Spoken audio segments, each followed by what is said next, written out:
नमस्कार, 20 मिनट 20 खबर में आपका स्वागत है। आपके साथ मैं हूं स्वप्निल। अगले 20 मिनट में आपको राजस्थान की 20 अहम खबरों से रूबरू कराएंगे। तो शुरू करते हैं 20 मिनट में 20 खबरों का सिलसिला।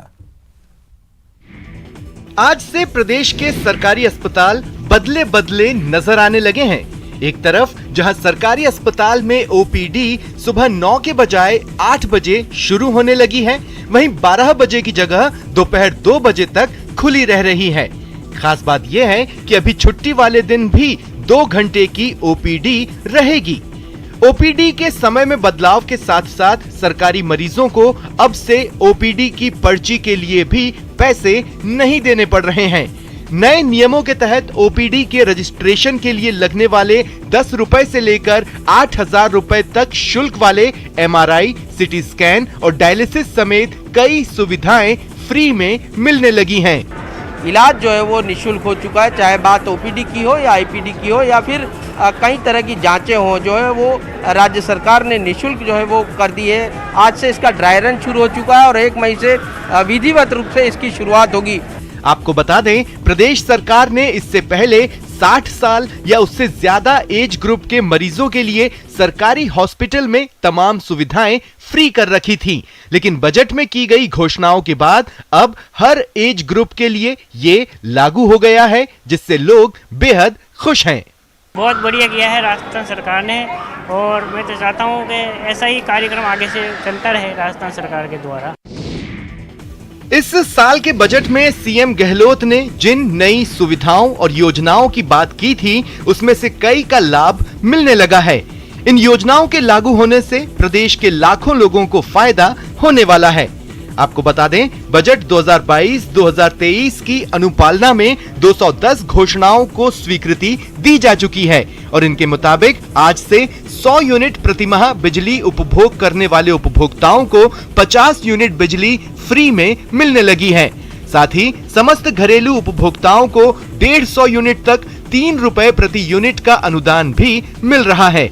इस बदलाव से 1.18 करोड़ परिवार लाभान्वित होंगे। इसी तरह चिरंजीवी योजना में प्रति परिवार बीमा राशि 5 लाख रुपए से बढ़ाकर 10 लाख रुपए करने से 1.34 करोड़ परिवार लाभान्वित होंगे। मनरेगा योजना में 100 दिन के स्थान पर 125 दिन का रोजगार उपलब्ध करवाया जाएगा। साथ ही मुख्यमंत्री दुग्ध संबल योजना के तहत पशुपालकों को दूध पर मिलने वाला अनुदान 2 रुपए प्रति लीटर से बढ़कर 5 रुपए प्रति लीटर कर दिया गया है। प्रदेश में एक बार फिर वाहनों की स्क्रैप नीति चर्चा में है। स्क्रैप नीति के तहत पुराने वाहनों को कबाड़ खाने में देकर उन्हें नष्ट करवाया जाएगा। लेकिन सवाल ये है कि स्क्रैप नीति के नियम ही अभी तक साफ नहीं किए गए हैं, तो इस पर कैसे काम होगा, किसी को समझ में नहीं आ रहा है। दरअसल कौन से वाहनों को स्क्रैप के लिए ले जाया जाएगा, कानूनी तौर पर वाहन खारिज किए जाएंगे या फिर वाहन मालिक को खुद तय करना पड़ेगा, ऐसे तमाम सवाल हैं जिसके माकूल जवाब पर अभी सस्पेंस बना हुआ है। हालांकि इस बीच ये खबर जरूर आई है कि अगले 15 दिनों में केंद्र सरकार उद्योग विभाग के अधिकारियों और संभावित इन्वेस्टर्स के बीच स्क्रैप सेंटर बनाने को लेकर एक बैठक होने जा रही है। परिवहन विभाग के नियमों के अनुसार एक वाहन को 15 साल का समय मिलता है और 15 साल के बाद गाड़ी का फिर से रजिस्ट्रेशन करवाकर उसकी उम्र को 5 साल के लिए बढ़ाया जा सकता है। इस तरह 30 साल पुरानी गाड़ी भी सड़कों पर दौड़ रही है।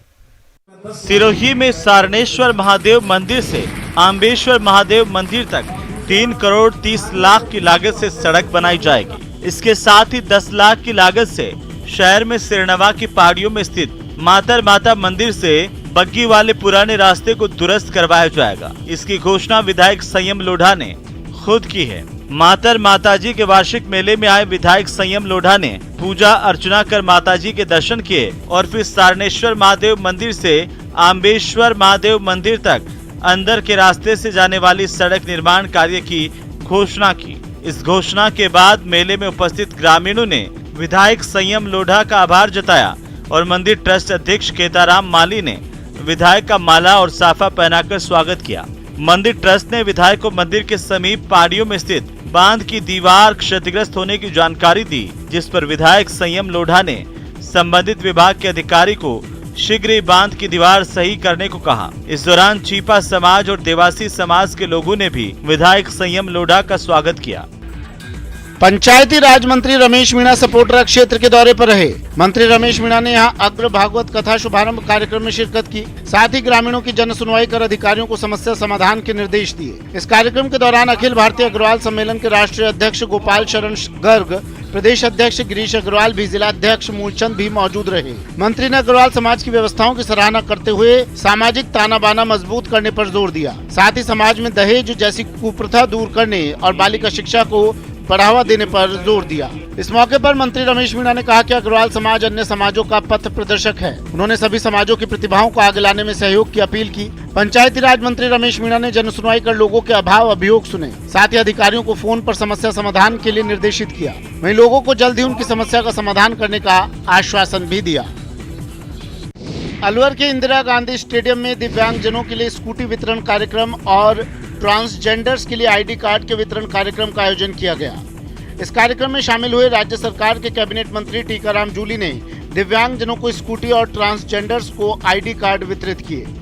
सरकार की ओर से मिली स्कूटी की चाबी पाकर दिव्यांगजनों ने मंत्री टीकाराम जूली का आभार जताया और कहा कि उन्हें सरकार ने स्कूटी नहीं बल्कि 2 पैर दिए हैं। इस मौके पर मिराशी समाज के लिए मंत्री ने छात्रावास बनवाने की घोषणा की, जिसे लेकर समाज के लोगों ने उनका आभार व्यक्त किया।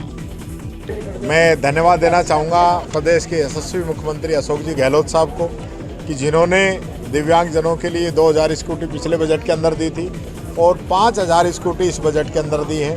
उसी कड़ी के अंदर हमने आज दोबारा अलवर के अंदर स्कूटी बांटी है और आने वाले समय में और भी स्कूटी हम बांटेंगे।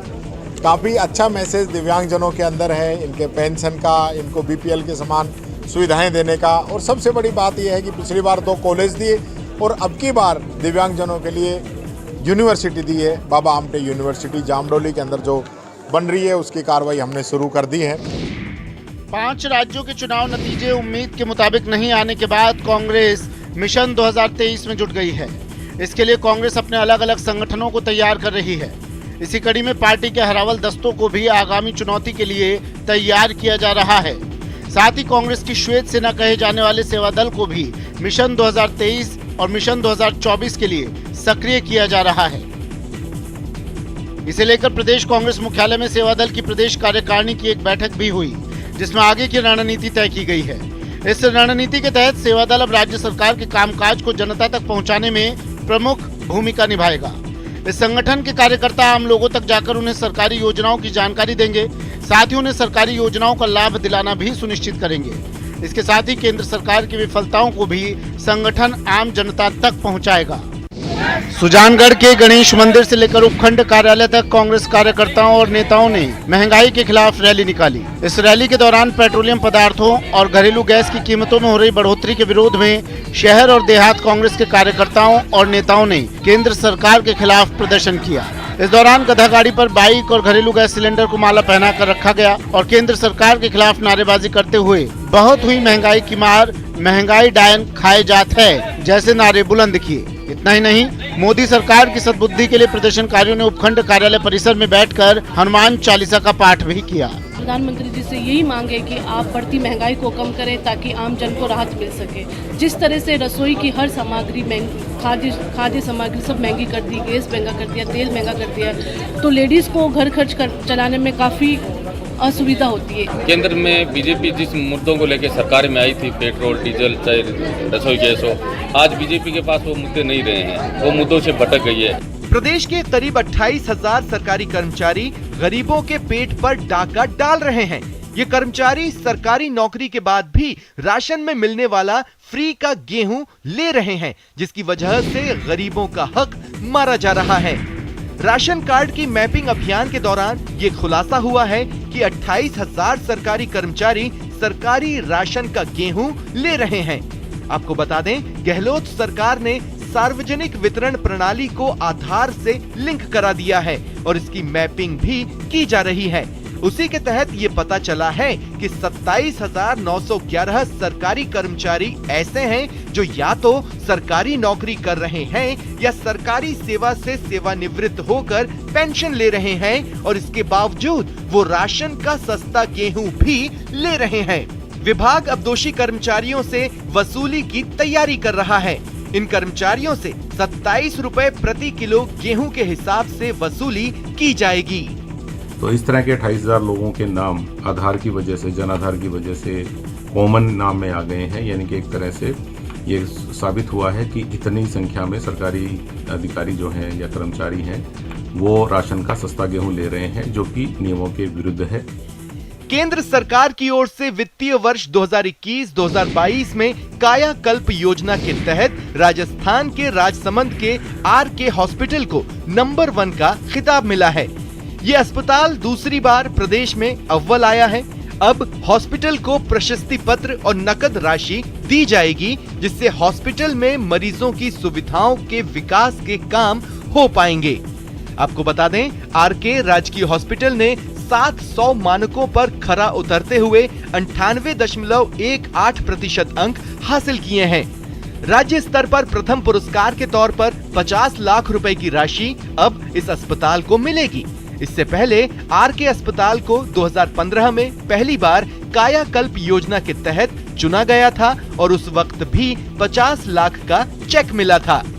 आरके अस्पताल का मार्च में दूसरी बार national quality assurance standard certificate के लिए चयन हुआ है। इस अस्पताल के पीएमओ का कहना है कि जनवरी में कायाकल्प टीम ने आरके अस्पताल का 700 मानकों पर सर्वे किया था। हरियाणा की बेटी जो कि 2.5 महीने पहले ही राजस्थान की बहू बनी है, उसने न्याय की मांग को लेकर पदयात्रा शुरू कर दी है। चूरू के सादुलपुर क्षेत्र के लीला की ढाणी पंचायत के सरपंच नरसी मीठड़ी की शादी 16 जनवरी को हरियाणा के हिसार के पास आर्यनगर की रहने वाली सोनिया के साथ हुई थी। सोनिया जब अपने ससुराल आई तो पता चला कि सरकार का नियम है कि दूसरे राज्य में शादी होने के बाद आरक्षण का लाभ नहीं मिलता, जबकि वह एससी कैटेगरी में है और राजस्थान और हरियाणा दोनों में वो आरक्षित श्रेणी में है। इसके बावजूद उसे एससी का लाभ नहीं मिलेगा, इसलिए उसने इसके लिए लड़ाई शुरू कर दी है। सोनिया ने 28 मार्च को अपने पति सरपंच नरसी मीठड़ी और कुछ लोगों के साथ सादुलपुर से जयपुर के लिए पदयात्रा शुरू की है। उसे उम्मीद है कि 4 या फिर 5 अप्रैल को वो जयपुर पहुंच जाएगी, जहां वो अपना मांग पत्र मुख्यमंत्री अशोक गहलोत को सौंपेगी। सीएम अशोक राजस्थान एसीबी ने भ्रष्टाचार के खिलाफ मुहिम को धार देते हुए रेलवे के एक बड़े घूसखोर अफसर को गिरफ्तार कर लिया।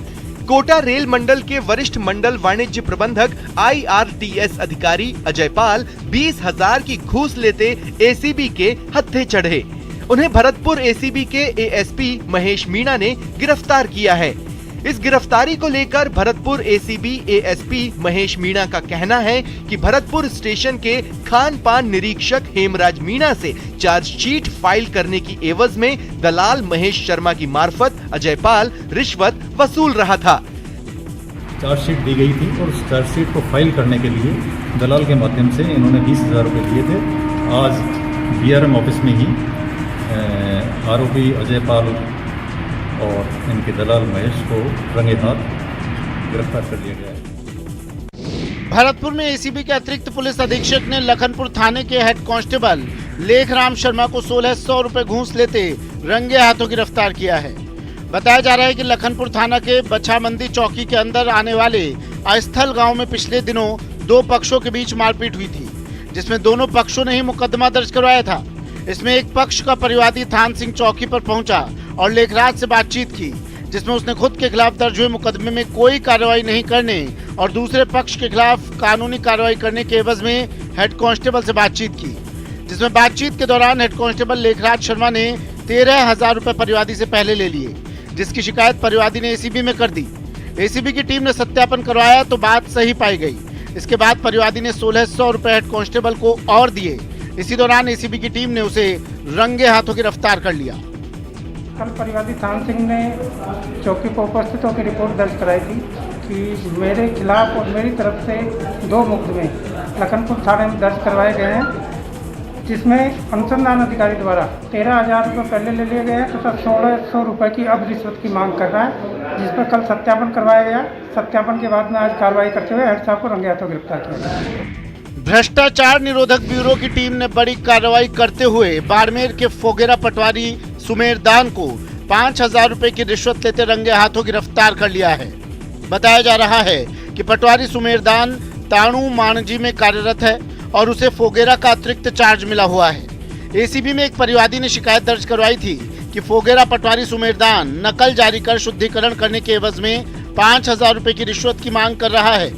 इस पर बाड़मेर एसीबी ने शिकायत का गोपनीय सत्यापन करवाया और शिकायत सही पाए जाने पर एसीबी अतिरिक्त पुलिस अधीक्षक रामनिवास सूडा के नेतृत्व में बाड़मेर शहर की इंदिरा कॉलोनी में कार्रवाई करते हुए 5,000 की रिश्वत लेते पटवारी सुमेरदान को रंगे हाथों गिरफ्तार किया है।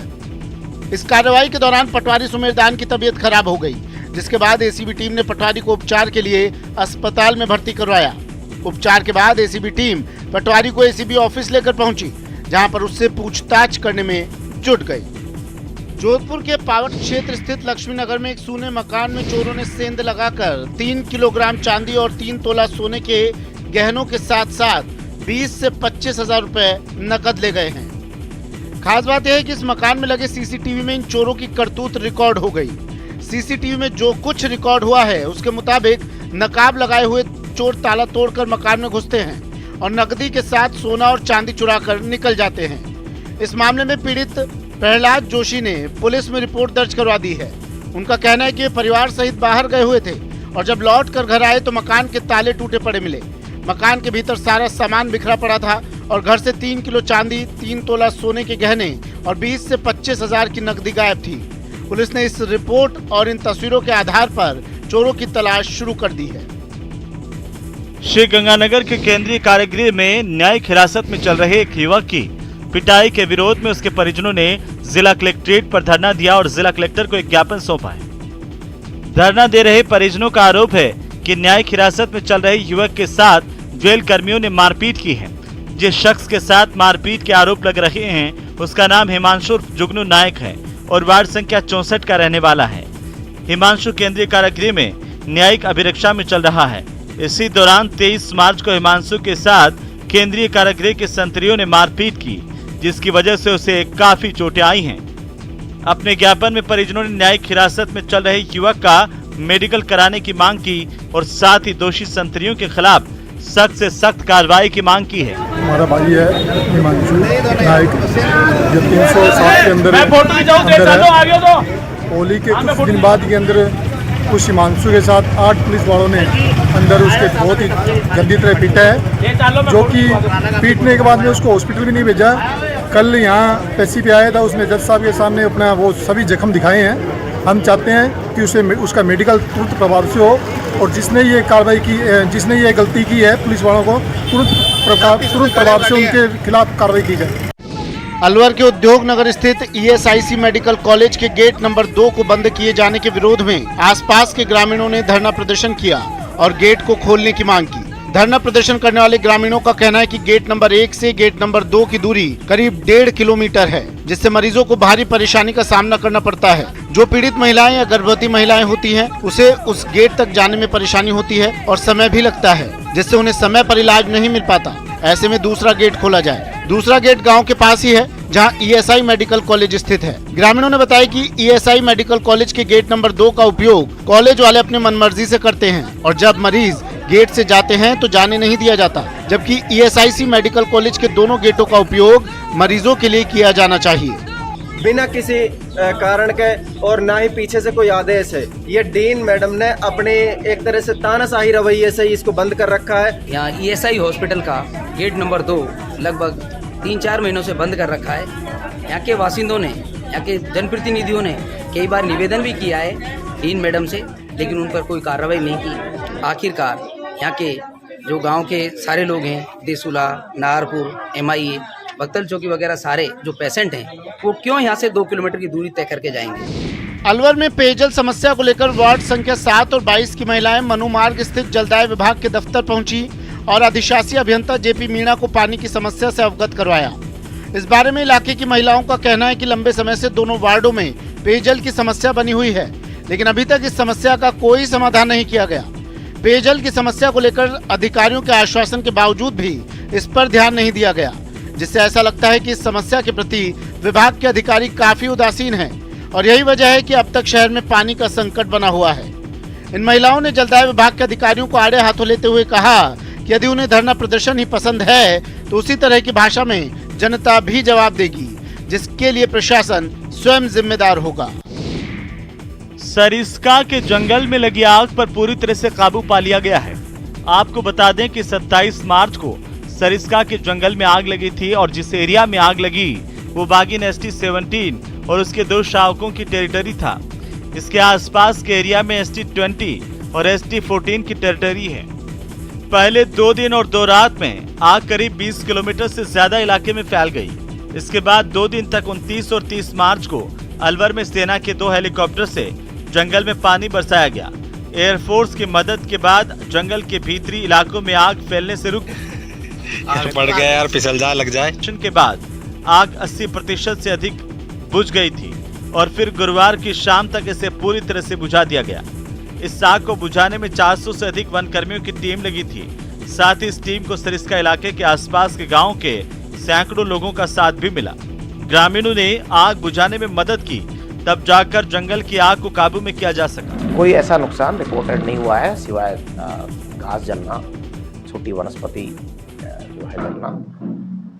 किसी भी वन्य जीव को इस तरह का कोई नुकसान जो मेजर रूप से टाइगर्स, पैंथर्स, ऐसी कोई रिपोर्ट मेरे पास नहीं प्राप्त। जन जन के आस्था का केंद्र और धार्मिक नगरी रामदेवरा के बाजार नवरात्रा के लिए सज धज कर तैयार हो गए हैं। साथ ही व्यापारियों ने भी नवरात्रा के लिए अपनी तैयारियां पूरी कर ली हैं और अब वो इंतजार कर रहे हैं कि चैत्र नवरात्रा में उन्हें अच्छी कमाई हो। यहाँ के मुख्य बाजार पोखरण रोड, मंदिर रोड, परचा बावड़ी चौक और नौखा चौराहा करीब हर जगह पर प्रसाद, चूड़ी, कंठी माला, सौंदर्य प्रसाधन की दुकानें और फोटो स्टूडियो संचालकों ने अपने प्रतिष्ठानों को साफ सफाई करने के बाद सजा दिया है।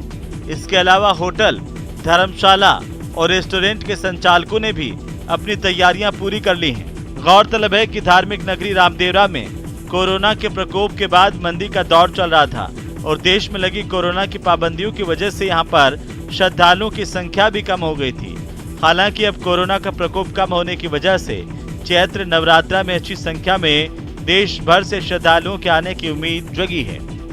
लॉकडाउन की वजह से पहले मार्केट काफ़ी कम चला और हमारे को अभी भी उम्मीद है कि नवरात्रा अच्छा चलेगा, इसलिए सभी दुकानदार अभी साफ सफाई कर रहे हैं, अच्छा माल भर रहे हैं, अच्छी ग्राहकी की तैयारी कर रहे हैं और अब आगे श्रद्धालु आएंगे, कस्टमर अच्छे आएंगे तो ग्राहकी की अच्छी की उम्मीद है हमारे। फिलहाल इतना ही, नमस्कार।